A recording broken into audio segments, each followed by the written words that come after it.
তুমি কোথায় গেলা? দেখো তোমার জন্য স্বর্ণের আংটি আনছি। ওয়াও, দেখিয়ে দাও আমাকে। দেখো। অনেক সুন্দর হয়েছে। হ্যাঁ। এখানে কতটুকু সোনা আছে? এখানে 8 আনা তো আছেই। 8 আনা? হ্যাঁ। দাঁড়াও, তাইলে আমি আসতেছি। কই যাও? পাশের বাসার ভাবির কাছে। না না, আগে 3 তলার ভাবির কাছে যাই, তারপরে পাশের বাসার ভাবির কাছে যাব। কেন? একটু জ্বালায় আসবো না? এত সুন্দর জিনিস কিনছি, 8 আনা তোমরা সোনা কিনছি। তোমরা যে কি ভাবো। দাঁড়াও দাঁড়াও, আসতেছি। ধুর। এই তুমি চলে আসছো, এতক্ষণ কি করলা তুমি ওই জায়গায়? আর বললো না, ভাবিরা যে নিজেদের কি মনে করে আমি তো সেটাই বুঝতে পারতেছি না।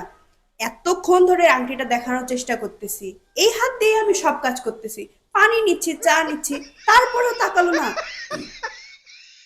দেখেও না দেখার ভান করলো। আমি তো বুঝতে পারছি, দাঁড়াও, ব্যবস্থা একটা করতেই হবে। কি ব্যবস্থা করবা? এই তুমি সিলিন্ডার কি করবা? বললাম না ব্যবস্থা করব, দাঁড়াও। ব্যবস্থা করবা মানে সিলিন্ডার দিয়ে কি ব্যবস্থা করবা তুমি? বাড়িতে এখন আগুন লাগাবো। বলো কি, বাড়িতে আগুন জ্বালাবো মানে?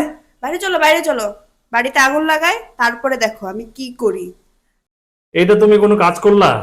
এই যে দেখো দেখো দেখো, পাশে পাশে ভাবি কল দিচ্ছে। ধরো, কল ধরো। হ্যাঁ ভাবি, বলেন। ভাবি, শুনলাম আপনাদের বাসায় আগুন লাগছে। হ্যাঁ, বাসায় আগুন লাগছে, সবই পুড়ে গেছে প্রায়। সব পুড়ে গেছে, কিছুই বাঁচাতে পারেন নাই? হ্যাঁ হ্যাঁ, সবই পুড়ে গেছে, কিছু বাঁচাইতে পারি নাই। তবে হ্যাঁ, একটা জিনিস বেঁচে গেছে, যে সকালে আপনার ভাই আমাকে 8 আনার একটা সোনার আংটি গিফট করেছে, ওইটাই শুধু বাঁচাতে পারছি, বাকি সব পুড়ে গেছে, আর বললেন না। 8 আনা সোনার আংটি? আচ্ছা ভাবি, রাখি।